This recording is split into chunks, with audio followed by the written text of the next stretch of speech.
Diving in Lake Malawi at night is a completely different experience. The crew heads out towards Tumbe Island for a deep night dive to find some of the few non-cichlid predators that dominate the underwater system after dark.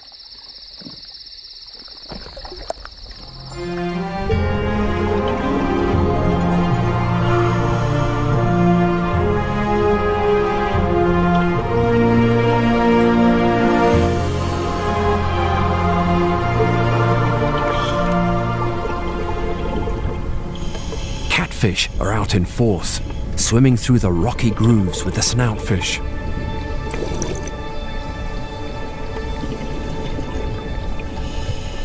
Moving through the ink-black water reveals a totally different scene to that of the daytime. The crew finds a protomelas. This fish is far more sluggish at night and gives them an opportunity for a closer look. The egg spots on the anal fin are common amongst male cichlids, and they're there to attract females during the mating process. A female who has taken up newly laid eggs in her mouth will track these male egg spots. As soon as she's close enough, he will fertilize the eggs inside her mouth.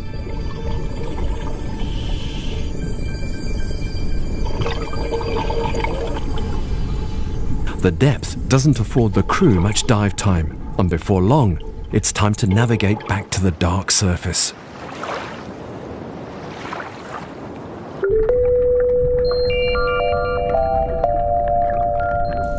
It's days later off Tumbe Island that the camera comes across a series of massive depressions in the sandy plateau.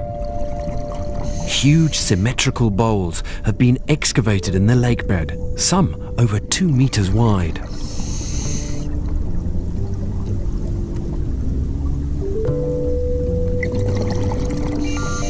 These are nesting bowers. Constructed by the little cichlids, they are arenas for attracting mates.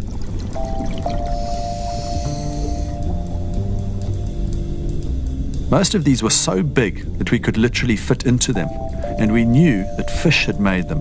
We just couldn't see any around. Just next door is an area of raised bowers.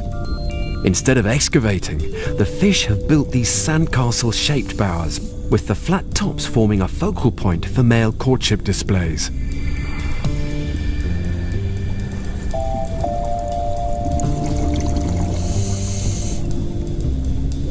One of the more visible species that builds bowers is the little mchenga. This fish is 10 centimeters long and frenetically constructs its bower in an attempt to attract a mate.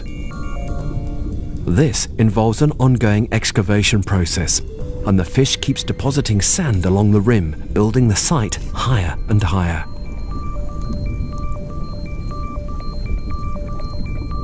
While all females are obviously welcomed, any competing males are energetically repelled.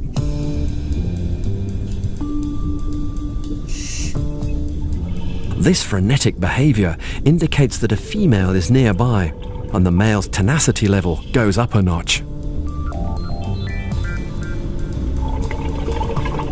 She enters the bower, and the male gives an impressive fin wag, but it's all in vain, and she heads off to the next male in line. His annoyance is clear. There's nothing to do but start work again. Perhaps his bower wall needs to be higher.